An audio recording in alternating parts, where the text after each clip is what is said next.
तो शुरू शुरू में सभी लोग 2-3 मिनट्स के लिए अपना कैमरा ऑन कर सकते हैं so that we can meet each other.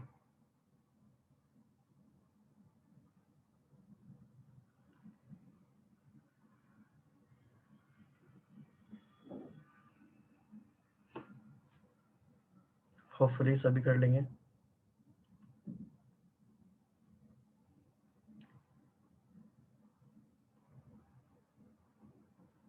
Rohit भाई, गीतिका, मेघना।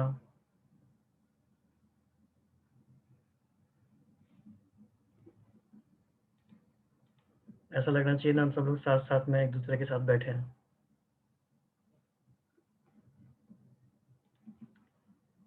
तो सभी अपने अपने इंट्रोडक्शन में भी क्या करेंगे, सिंपल, आपका नाम क्या है, आप किस सिटी से हैं, और आप करेंटली कौन सी बुक पढ़ रहे हैं जिससे आप शेयर करना चाहेंगे।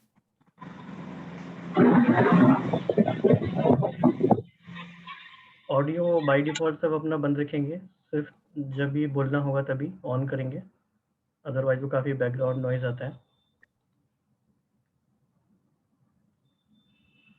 मेघना, Jitendra, switch on your videos. Rohit भाई।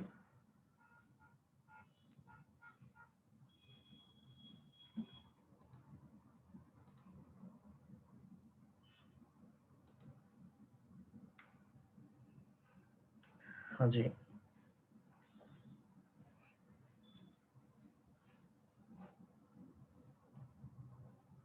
ठीक है, निखिल भाई से शुरू करते हैं। निखिल भाई दिखाई दे रहे हैं सबसे पहले।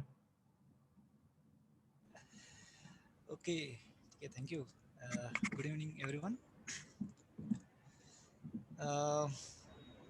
Fifth chapter मैंने आज हाँ, इसका no. Okay, I have to begin with my introduction first, अभी right? सभी अपना एक साथ इंट्रोडक्शन देंगे वन बाय वन। तो your name, your city and currently book you are reading. Okay, केवल इंट्रोडक्शन ही देना है, राइट? पहले हाँ, शुरू नहीं यस करना यस है। यस यस, नहीं। Okay, my name is Nikhil Satpute. I belong to Aurangabad. It's in Maharashtra. I am a design engineer here in Aurangabad. Currently, I am reading the book called The Power of Your Subconscious Mind, and it's written by Joseph Murphy. वाह, very good, Thank you. Fantastic. Yeah, voice meditation is also important which you are doing currently, very good. Okay, Arundas ji. नमस्ते everyone. मेरा नाम अरुणदास है actually, और मैं basically waste Bengal से हूँ, but अभी मैं फ़िलहाल नोएडा में हूँ। और मैं इंटर्नशिप कर रहा हूँ राहुल जी के साथ लाइफ कोचिंग में। और अभी जो मैं बुक पढ़ रहा हूँ, एक्चुअली बुक का नाम है 50 साइकोलॉजी क्लासिक्स, जो कि आज मैं सेकेंड चैप्टर को मतलब बोलने वाला हूँ। बस यही है। Thank you. Dinesh bhai. Good evening everyone and Om Shanti.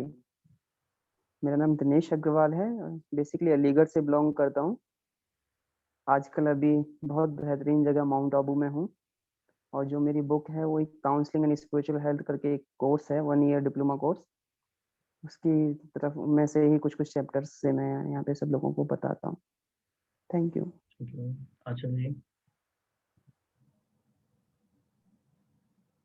Hello, मेरा नाम है आंचल चिल्ला और मैं अभी प्रेजेंटली रोहतक में हूँ, डिस्ट्रिक्ट रोहतक ऑफ हरियाणा, और मैं बुक पढ़ रही हूँ पावर ऑफ नाउ बाय इकहार्ट टोले।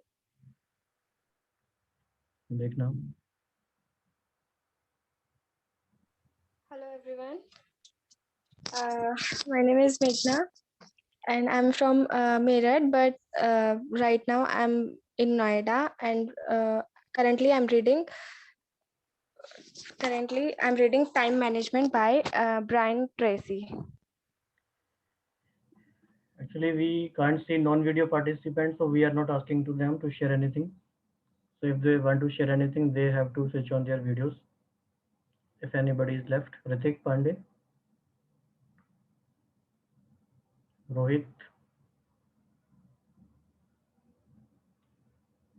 ओके, ठीक है, तो हम शुरू करेंगे। कैसे शुरू करें आज पहले?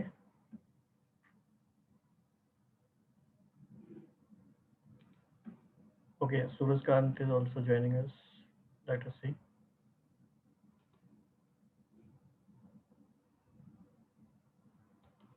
ठीक है निखिल भाई आपसे शुरू करते हैं. Okay yes. सो शुरू करने से पहले मैं कुछ लिखा हूँ. So actually the borrowed wisdom from Joseph Murphy. तो फिर मैंने उसके ऊपर कुछ मेरे थॉट्स भी लिखे हैं, तो शेयर करूँ मैं आपके साथ सब. हाँ जी यस सबके साथ. Thank you. ज़्यादा कुछ टाइम नहीं लूँगा.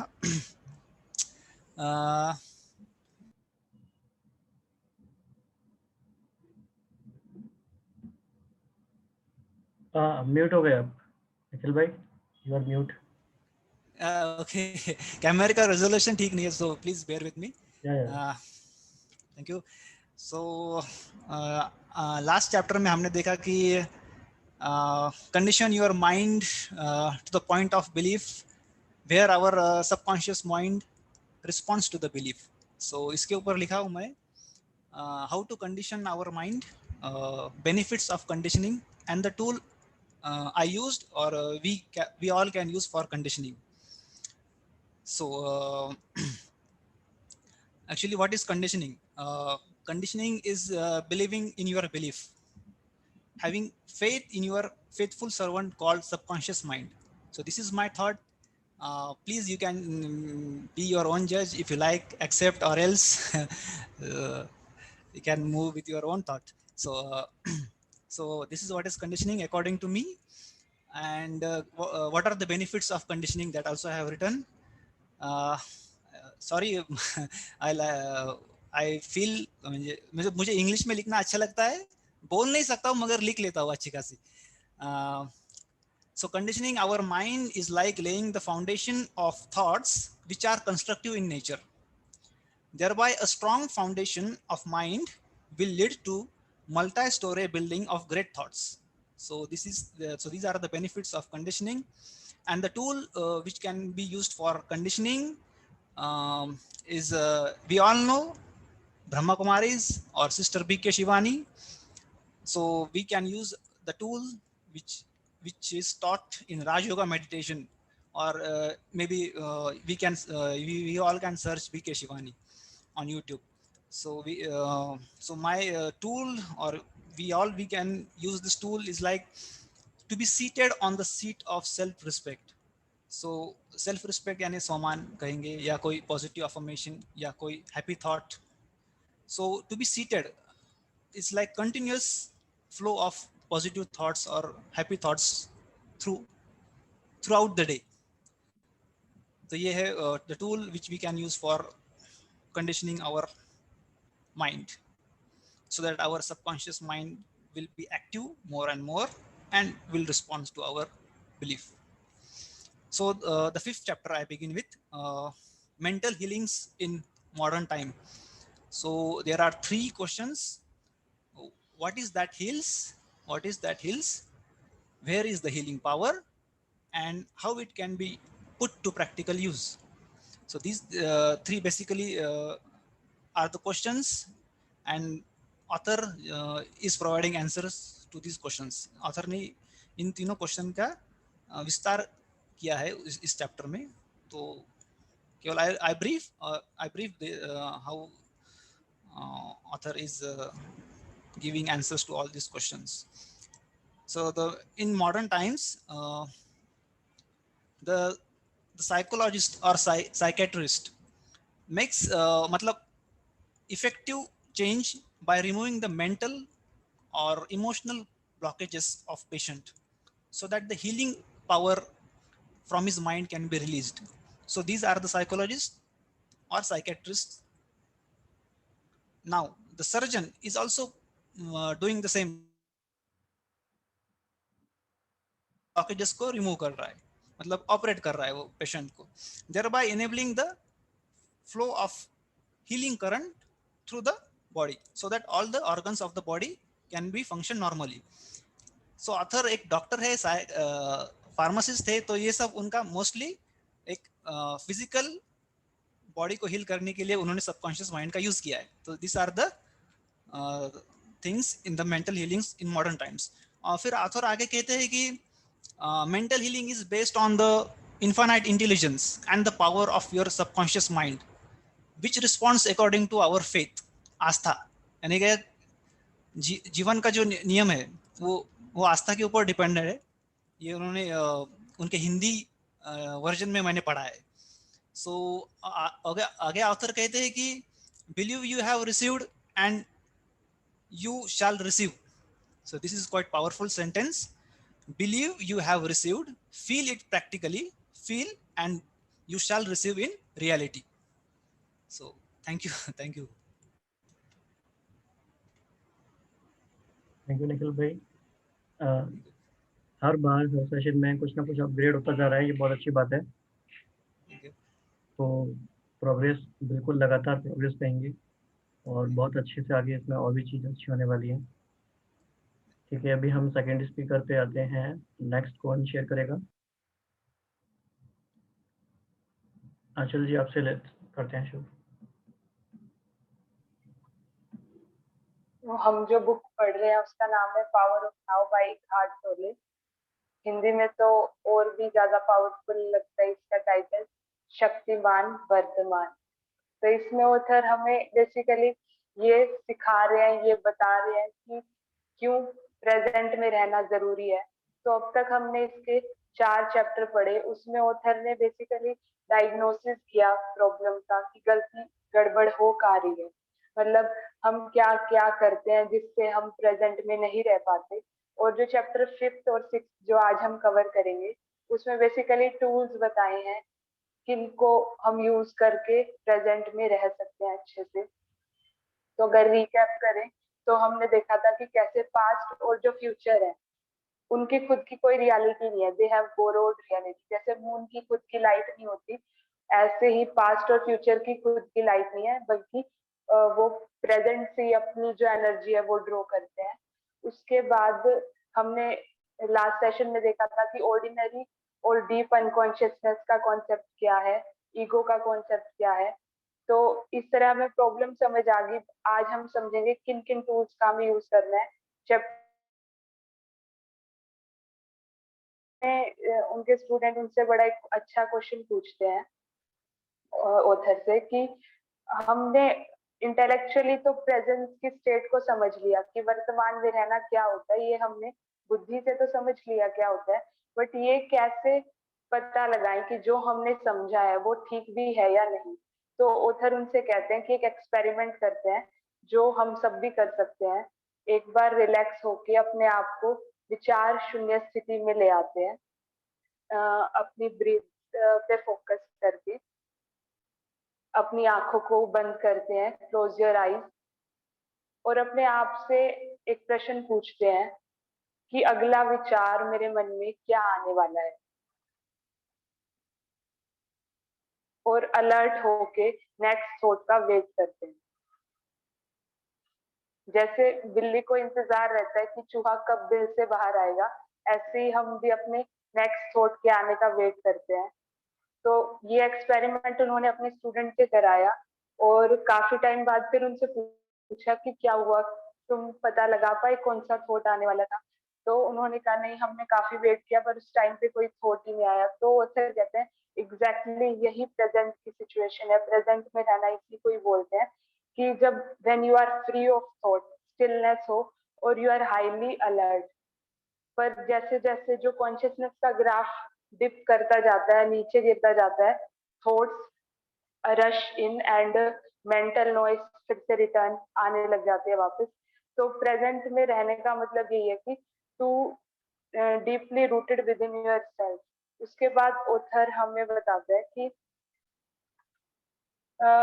जीसस का एक कोट हमसे शेयर करते हैं कि जीसस हमेशा कहते थे be like a servant waiting for master to return. जैसे कि सर्वेंट को पता नहीं होता कि मास्टर किसी भी टाइम आ सकता है, तो वो हमेशा अलर्ट रहते थे। तो ऐसे ही हमारी जागृत अवस्था होनी चाहिए, इतना अलर्ट हमें रहना चाहिए। उसके बाद ऑथर नेक्स्ट चैप्टर जो है 6th इनर बॉडी, उसमें हमें 4 टूल मेनली बताते हैं जिनको हम मेडिटेशन टूल के रूप में भी यूज कर सकते हैं। तो उनके स्टूडेंट उनसे पूछते हैं कि कई बार माइंड बहुत ही तेज स्पीड से दौड़ रहा होता है, इनक्रेडिबल मोमेंटम, और उस टाइम पे उसे रोकना मुश्किल हो जाता है, तो हम क्या करें। तो ऑथर आंसर देते हैं कि at that time you are finding it hard to get into touch with inner body. उस टाइम पे आपका inner body से connection टूटा हुआ होता है, तो सबसे आसान तरीका उस टाइम पे है focusing on your breath first, क्योंकि कॉन्शियस ब्रीदिंग भी पावरफुल मेडिटेशन का एक टूल है।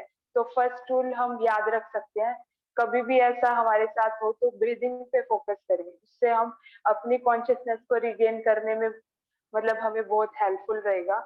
उसके बाद दूसरा तरीका ऑथर बताते हैं फोकसिंग ऑन इनर बॉडी। जब हम इनर बॉडी पे फोकस करते हैं तो ये स्टिलनेस में लाने का इजीएस्ट तरीका है वैसे, यानी कि जब भी हमें किसी भी चीज का आंसर चाहिए, सोल्यूशन चाहिए या कोई क्रिएटिव आइडिया चाहिए, तो stop thinking for a moment, focus on your inner energy field.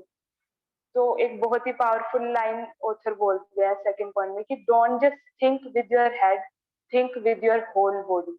यानी इस वैसे ये बहुत ही एम्बिशियस स्टेट है, और ये हम तभी इसकी पावरफुलनेस को समझ पाएंगे जब हमने पहले 4 चैप्टर में जो ऑथर ने डायग्नोस किया है डिजीज का उसको एलिमिनेट कर चुके होंगे, तभी हम इतना डीप जा पाएंगे। और जो तीसरा तरीका ऑथर बताते हैं साइलेंस, साइलेंस भी प्रेजेंट मोमेंट में आने का एक अच्छा टूल है, एक अच्छा माध्यम है। कितना भी शोर हो आसपास में, उसमें कहीं ना कहीं बीच में साइलेंस जरूर छुपी हुई है, और उस साइलेंस को महसूस करना ही स्टिलनेस में आने का जरिया है। और फोर्थ जो सबसे पावरफुल तरीका हमें लगा, जो आज के सेशन का मतलब हमारा सेंट्रल आइडिया था, art of listening.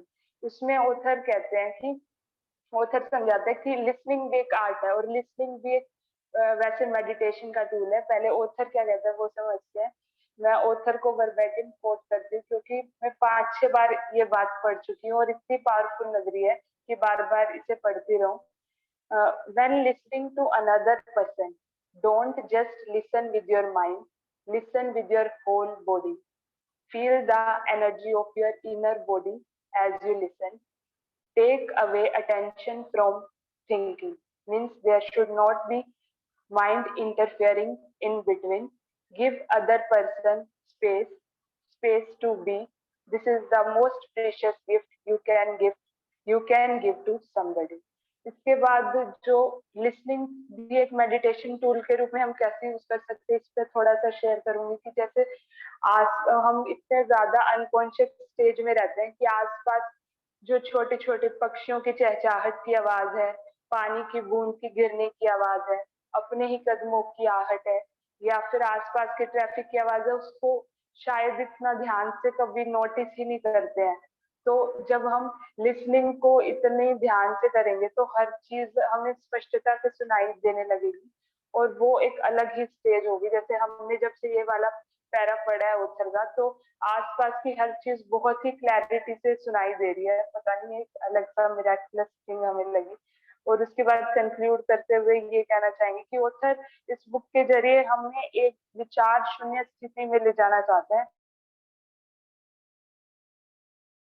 Free from mind, क्योंकि अगर माइंड हमें चलाएगा तो प्रॉब्लम आना इनएविटेबल है, और इनर बॉडी के टच में रह के हम विचार शून्य स्थिति का अनुभव कर सकते हैं। बहुत ही अच्छा, एक्चुअली एक्सेलेंट। मतलब इतने कम समय में, कम शब्दों में उतना डिलीवर कर पाना कि हर कोई उस स्टेट ऑफ माइंड में पहुंच जाए, बहुत अच्छी बात है। New benchmark for everybody actually. Okay, next मेघना। Good evening, everyone.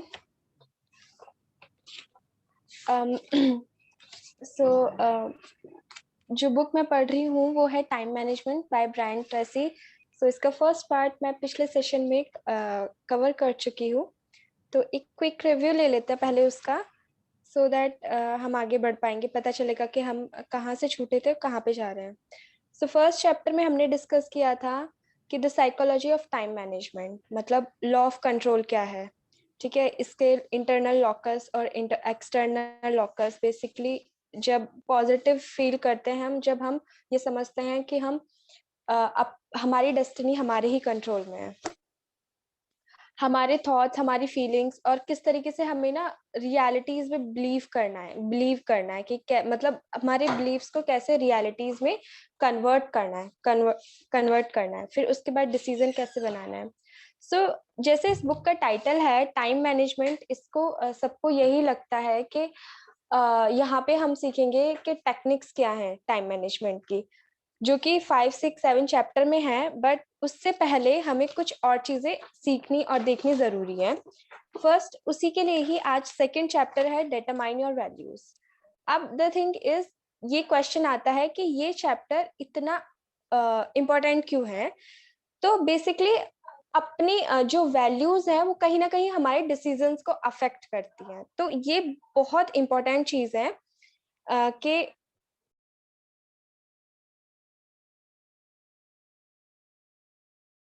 देखना आप म्यूट हो गए। हाँ, आई एम सॉरी। Yeah. उसके बाद इसमें फर्स्ट चीज थी, लाइक ये चैप्टर मुझे इस तरीके से समझ सकते हैं कि जैसे कि हमारा एक केक है, तो टाइम मैनेजमेंट जो पूरा प्रोसेस है, इट्स लाइक हमें उस पर डेकोरेट करना है, लेकिन डिटरमाइन योर वैल्यूज मतलब ये जो वैल्यूज होती है वो केक से डेकोरेशन से पहले का इंग्रेडिएंट है। सो अगर इंग्रेडिएंट पूरे नहीं होंगे तो हम केक नहीं बना पाएंगे, या डेकोरेट कितना भी अच्छा कर ले वो बेकार ही लगेगा। सो फर्स्ट यहाँ पे था कि अपने आप को पर्सनल प्रोडक्टिविटी के लिए बहुत ज्यादा जरूरी होता है। हर किसी में ना किसी इंसान में वैल्यूज होती हैं, कोई भी इंसान बिना वैल्यूज का नहीं होता। किसी की होती है कि कोई पंक्चुअल है, किसी की कि मतलब वो अपने रिसोर्सेज का काफी अच्छा यूज करता है। सबकी अपनी अपनी एक वैल्यूज होती है। तो अब यहाँ पे ये चीज आती है कि हम इसका किस तरीके से अपनी जो हम काम कर रहे हैं उसमें इस्तेमाल करें। सो फर्स्ट ऑथर यहाँ पे बोलते हैं कि अपने आप से ना 3 क्वेश्चन जरूर पूछो, कोई भी आप काम करते हो। कि first, why I am doing and what I am doing, कि मैं क्या कर रहा हूँ और मैं क्यों कर रहा हूँ। तो इससे ये क्लियर होगा कि हम पहली बार ट्रैक से नहीं भटकेंगे। ठीक है। दूसरी बात, why do you get up in the morning, कि अगर कोई इंसान सुबह उठता है किसी काम के लिए तो अपने आप से ये क्वेश्चन लगातार पूछो कि हम क्यों सुबह उठ रहे हैं, हमारा मकसद क्या है सुबह उठने का, और अगर मैं ये वाला काम कर रही हूँ तो मैं किस पर्पस के लिए कर रही हूँ। इसका जहां तक इसका पर्पस ये होता है कि हमें ना, हम क्या करते हैं, हम पूरा पूरा दिन हार्ड वर्क करते हैं, लेकिन कभी कभी क्या होता है कि हमें पता ही नहीं होता हम हार्ड वर्क कर किसके लिए रहे हैं। और जब तक हमें रिजल्ट मिलता है और हमें पता चलता है कि नहीं, ये जो चीज थी जिसपे हमने इतना सारा टाइम लगा दिया कि ये तो हमें करना ही नहीं था, तो तब तक ना वो टाइम जा चुका होता है और वो तब तक देर हो जाती है। तो इस वजह से इस चीज को सुधारने के लिए ये 3 अपने आप से क्वेश्चन जरूर पूछें। सेकंड था कि मीनिंग और पर्पस, कोई भी आप काम करते हैं उसका एक मीनिंग और एक पर्पस जरूर होता है। ठीक है।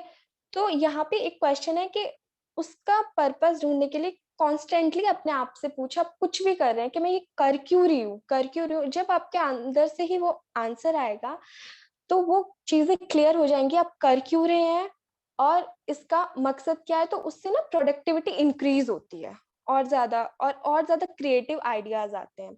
तो यही एक डिफरेंस बताता है एक फेलियर के बीच में, एक विनर के बीच में, कि विनर किस तरीके से अपने माइंड सेट को लेकर चल रहा है, वो डेली अपने आप से क्वेश्चन कर रहा है कि भाई मैं क्यों कर रहा हूँ, मैं किस तरीके से फेल हो रहा हूँ। लेकिन वही एक फेलियर है, वो काम तो कर रहा है, वो ये सोच रहा है, उसका सारा फोकस सिर्फ हार्ड वर्क पे है, वो खुद से अपने आप से पूछ नहीं रहा है।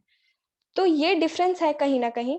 दूसरा है, what do you value the most, आप लाइफ पे क्या सबसे ज्यादा वैल्यू देते हैं। ठीक है। तो इसमें फिर से ही वही चीज आती है, ऑथर बोलता है कि खुद से 3 क्वेश्चन इसमें जरूर पूछे कि आपकी लाइफ में सबसे ज्यादा वैल्यूएबल चीज क्या है, जिसे आप वैल्यू देना चाहते हो। कि जो भी आप करते हो, क्या उसको आप सचमुच में करना चाहते हो, या कहीं ऐसा तो नहीं है कि आप करना कुछ और चाह रहे हो लेकिन प्रेशर में आके कर कुछ और रहे हो, तो ये भी गलत हो जाएगा। और फिर इसके बाद ये मोस्ट इम्पोर्टेंट चीज थी कि इस चैप्टर का एक तरह से हम पिलर समझ सकते हैं कि एनालाइज योरसेल्फ। इसमें 4 क्वेश्चन दिए हैं। तो बेसिकली ऑथर ने इस पैरा में ये बोला था कि अगर आपको ये 4 क्वेश्चन नहीं आते तो आप कहीं ना कहीं बहुत डेंजर सिचुएशन में है, कि आप कहीं अपना टाइम वेस्ट तो नहीं कर रहे हो। सो फर्स्ट था कि अपने आप से क्वेश्चन पूछे, हु आर यू, और उसका आंसर लिखे। आई एम, उसको 3 to 5 वर्ड्स में कंप्लीट करे सेंटेंस, ये नहीं है पूरा पैराग्राफ लिखना है, सिर्फ 3 to 5 वर्ड्स में। लेकिन अगर आपको ये नहीं पता तो आप बहुत डेंजरस कंडीशन में हैं। फिर उसके बाद पीपल आर के बाद खाली स्पेस छोड़ा था। इसके बाद ये कहीं ना कहीं रिफ्लेक्ट करेगा कि आप लोगों के बारे में क्या सोचते हैं। अगर आप सोचते हैं कि लोग कनिंग है, लोग काइंड है, लोग बेकार हैं, तो कहीं ना कहीं वो ना आपके अंदर का रिफ्लेक्ट हो रहा है। या तो आप खुद ही वैसे हैं, या फिर कहीं ना कहीं कुछ ऐसा है जो हील नहीं हो पाया है। तो इस चीज को भी एनालाइज करने की बहुत ज्यादा जरूरत है। थर्ड क्वेश्चन है कि आपके हिसाब से लाइफ क्या है। सबके हिसाब से, क्योंकि यहाँ पे सब लोग बैठे हैं, सबका माइंडसेट अलग है, सबकी लाइफ अलग है, सबका सोचने का तरीका अलग है, तो डिपेंड करता है आपके हिसाब से कि आपकी लाइफ क्या है। And the fourth one is कि आपका बिगेस्ट गोल क्या है आपकी लाइफ में। तो ये सारी चीजें थी फर्स्ट। अब ये क्वेश्चन था कि ये सारी चीजें हमने पूछ ली कि ये इम्पोर्टेंट क्यों है। तो मैंने जैसे आपको स्टार्टिंग में बताया कि जब केक हमें बनाना है तो डेकोरेशन से पहले उसके प्रॉपर इंग्रेडिएंट्स हमें चाहिए, या कुछ भी चीज बनानी है, अगर मकान अच्छा चाहिए होता है तो उससे पहले उसके लिए बहुत अच्छे सीमेंटिंग या बहुत अच्छा मटेरियल चाहिए होता है। तो उस पर डिपेंड करता है कि आपका मकान कितना सुंदर बनेगा। तो मैं सबको एक चीज रिकमेंड करना चाहूंगी कि अगर मतलब टाइम मिले तो प्लीज ये बुक मस्ट रीड। ज्यादा बड़ी बुक नहीं है, 21 चैप्टर्स हैं, और प्लीज रीड किए, क्योंकि ये रीड कीजिए, क्योंकि ये सीरियसली प्रोडक्टिविटी बढ़ाने में बहुत हेल्प करेगी। So thank you very much. Thank you Magna, thank you so much. बहुत ही पावरफुल तरीके से, बहुत ही क्लैरिटी से, कन्विक्शन से आपने सारा ये शेयर किया। बहुत इम्प्रूवमेंट है पहले से। आज हमारे पास टाइम कम है, स्पीकर ज़्यादा हैं, लेकिन कुछ नए स्पीकर्स भी हैं तो उन्हें इंट्रोड्यूस करना चाहेंगे। ऋतिक पांडे जी, आप कुछ शेयर करेंगे अपने बारे में, आपका इंट्रोडक्शन।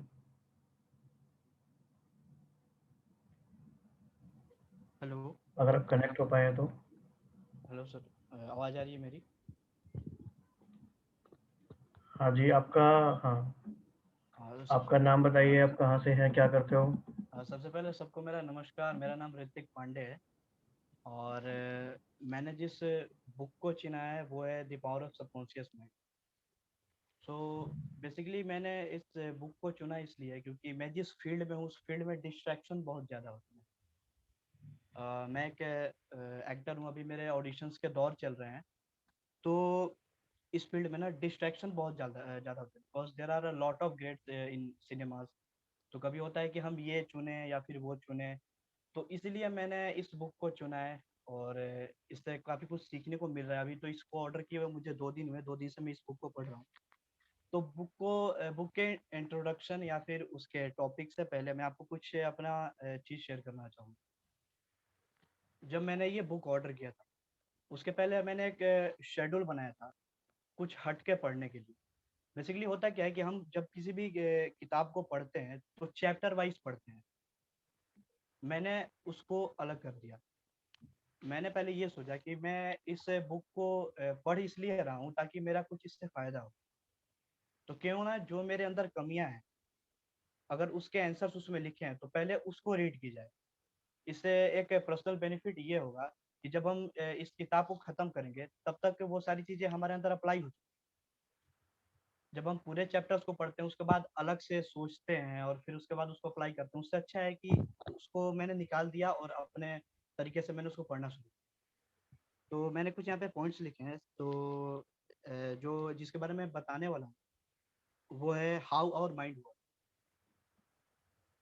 ये 2 दिनों में मैंने इसको काफी अच्छे से समझा और कुछ इससे जब तक आपकी एग्जांपल्स भी ऑडियो आपको थोड़ा बताऊंगा। क्लियर हो सकती है, थोड़ी कम आ रही है अभी आवाज़।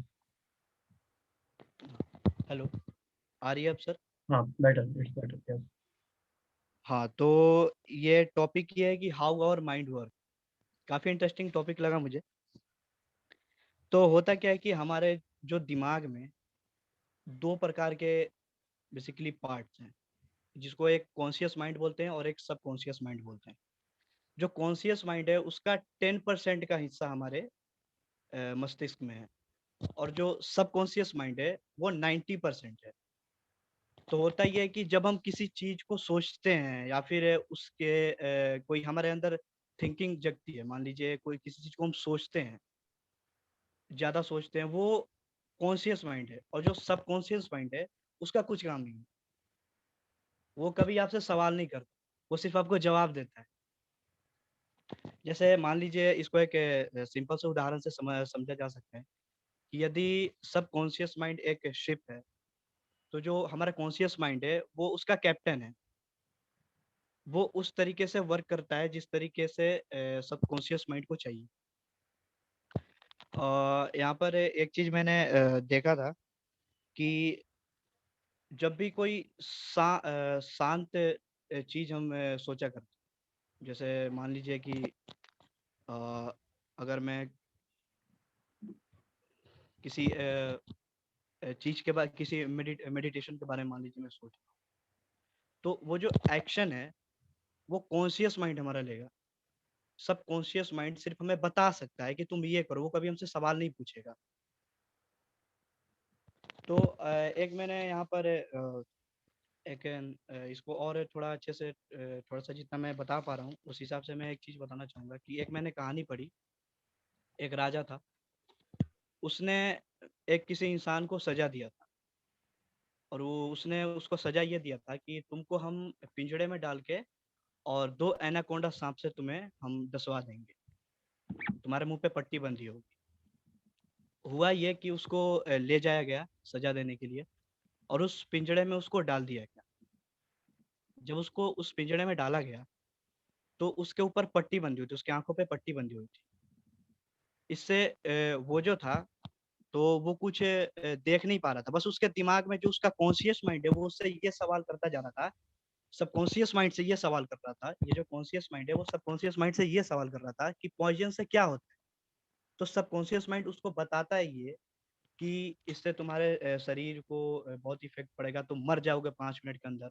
अचानक राजा को एक चीज सूझी। ऋतिक जस्ट 1 उसने मिनट, बोला कि अभी हमारे पास 1 मिनट इसमें रह गया है, तो हम फिर से रिज्वाइन कर लेते हैं क्योंकि आज काफ़ी नए पार्टिसिपेंट हैं। तो we can extend for 20 minutes more this session, so let us rejoin once again, so you can continue there, right? okay. So who will join again?